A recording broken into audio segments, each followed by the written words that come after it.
The European and American public are being systematically lied to about the Ukraine crisis. In this video, we're going to provide you with compelling evidence that the crimes against humanity committed in Kiev earlier this year were in fact committed by the new coalition government, and that officials in the EU and the United States knew full well who committed these crimes, and that they are protecting and financially supporting the real criminals. On February 20th of 2013, the world was shocked by video footage of snipers firing on protesters in Kiev, Ukraine. 21 people were murdered, and it was widely assumed that President Viktor Yanukovych and his supporters were behind the attacks.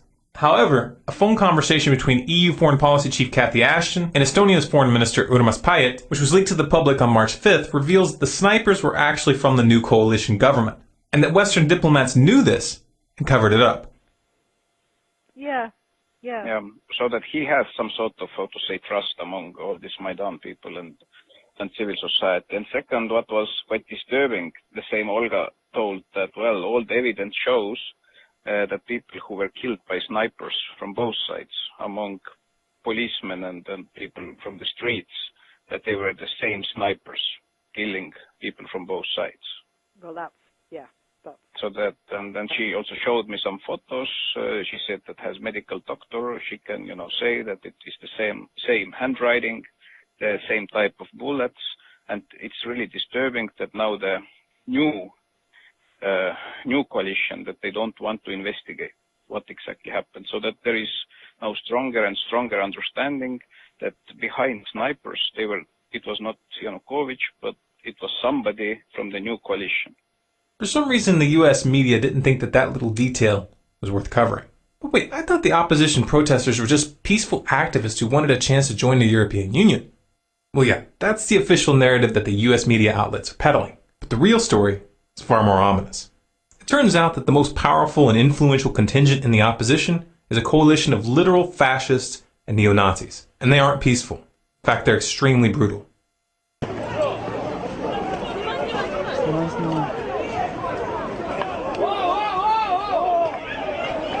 The most prominent among these extremist groups is an organization called Svoboda. The Svoboda Party, which traces its roots to the Ukrainian Partisan Party of World War II, was loosely allied with Nazi Germany. Until 2004, Svoboda had been called the Social Nationalist Party, a deliberate reference to the National Socialism of the Nazis. And we're not throwing the term neo-Nazi around here as an empty slur. The leader of Svoboda, Oleg Tanibok, has openly targeted Jews and ethnic Russians in Ukraine for many years. In 2004, he was kicked out of Viktor Yushchenko's government for a speech calling for Ukrainians to fight against a, quote, Muscovite Jewish mafia. And in 2005, he signed his name to an open letter to the leadership of Ukraine entitled, Stop the Criminal Activities of Organized Jewry. And none of this was a secret. The BBC was already reporting on the danger that Svoboda's rise posed back in 2012. And the EU passed a resolution that same year condemning Svoboda as, quote, racist, anti-Semitic, and xenophobic. Yet somehow the US government thought it was appropriate to back these extremists. This is a picture of Victoria Nuland from the US State Department meeting with Oleg Tanibok in February. And this is a picture of Senator John McCain sharing a stage with Tanibok in December. But why would the US government work with neo-Nazis? Because they thought that they could control the situation. They thought that they could install their puppets behind the scenes and manipulate the situation in their favor. That same Victoria Nuland who met with Svoboda in February was caught on another leaked call discussing who they would put in power. What do you think? I think we're in play. The Klitschko piece is obviously the complicated electron here, especially the announcement of him as deputy prime minister. And you've seen some of my notes on the troubles in the marriage right now, so we're trying to get a read really fast on where he is on this stuff. But I think your argument to him, which you'll need to make, I think that's the next phone call we want to set up, is exactly the one you made to Yachts. And I'm glad you sort of put him on the spot on where he fits in this scenario. And I'm very glad he said what he said in response. Good. So I don't think Klitsch should go into the government. I don't think it's necessary. I don't think it's a good idea. Yeah, I mean, I guess you think, in terms of him not going into the government, just let him sort of stay out and do his political homework and stuff. I'm just thinking, in terms of sort of the process moving ahead, we want to keep the moderate Democrats together. The problem is going to be Tanibok and his guys. And, I'm sure that's part of what Yanukovych is calculating on all of this. I think Yats is the guy who's got the economic experience, the governing experience. He's the guy, what he needs is Cleach and Tony Book on the outside. He needs to be talking to them 4 times a week. I just think Cleach going in, he's going to be at that level working for Yatsenyuk. It's just not going to work. Yeah, no, I think that's right. Okay. The mainstream media tried to draw your attention away from the important part of that conversation by focusing on the fact that she used a cuss word when referring to the EU. Did I write you that this morning? Yeah, I saw that. He's now gotten both Seri and Ban Ki-moon to agree that Seri could come in Monday or Tuesday. Okay. So that would be great, I think, to help glue this thing and have the UN help glue it. And, fuck the EU. The U.S. government thought that they could control this beast, but they were wrong. Svoboda and the right sector are not toys to be played with. These groups are armed, they're forceful, and they view this crisis as an opportunity to reshape Ukraine in their own image. This video shows a prominent leader from the right sector, Alexander Muzychko, brandishing an AK-47 in Parliament, letting them know who's in charge. This is the same Alexander Muzychko who's made public statements in the past vowing to, quote, fight against Jews, communists, and Russian scum for as long as he lives. As long as I live, I will fight against Jews, communists, and Russian scum. Apparently, the US government has been a little slow to catch on to the fact that their hand has been exposed. In March, a senior US official told Reuters that, quote, since entering the Ukrainian parliament in October of 2012, the Svoboda leadership has been working to take their party in a more moderate direction and to become a modern European mainstream political party. The leadership has been much more vigilant about expelling or otherwise punishing individual members who engage in xenophobic behavior or rhetoric. Oh, so it's okay to use known neo-Nazi groups to topple a government as long as their leaders keep their people from saying anything stupid in front of cameras for a few months. The reality of the matter is that, as ridiculous as this position makes Washington look, they're trapped.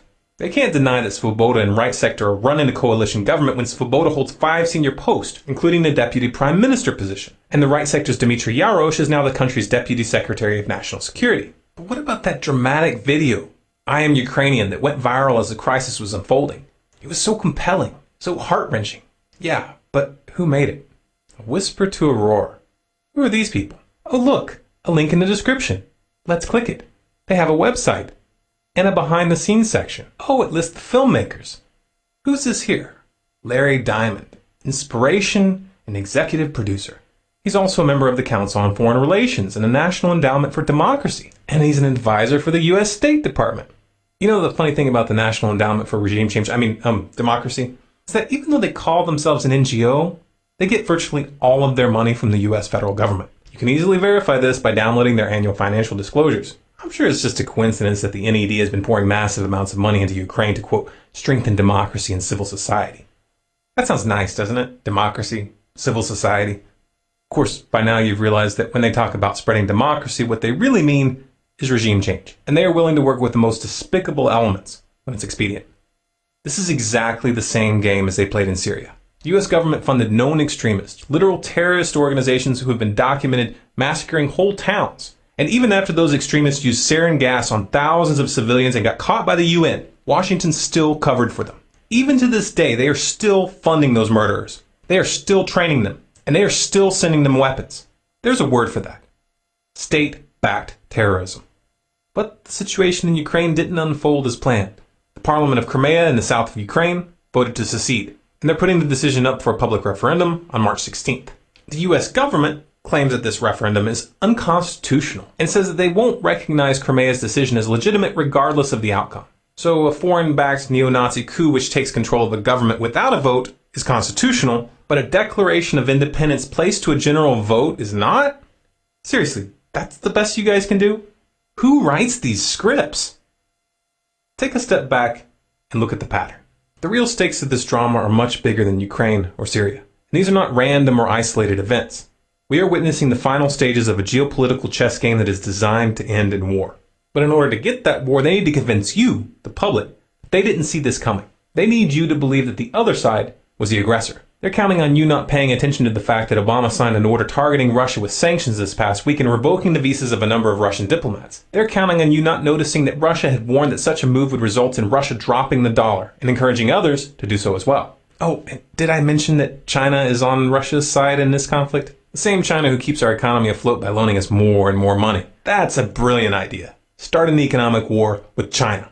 These people are counting on you to be too naive to realize that economic warfare invites physical warfare. They're playing chicken with your children's future, and they think you're too stupid to connect the dots. Prove them wrong. We highly recommend that you verify the information presented here for yourself. In the description, you'll find a link to a page on our website which lists all of our sources. If you'd like to keep up with what's really going on in the world, go to our website, scgnews.com, and sign up for email updates. If you sign up for these updates, you'll get notified of any new articles or videos that we put out. And this is important because we're able to put out a lot more content covering a lot more topics in article format than we are in video. You can also find us on Facebook, Twitter, and Google+, by searching for Storm Clouds Gathering or SCG News.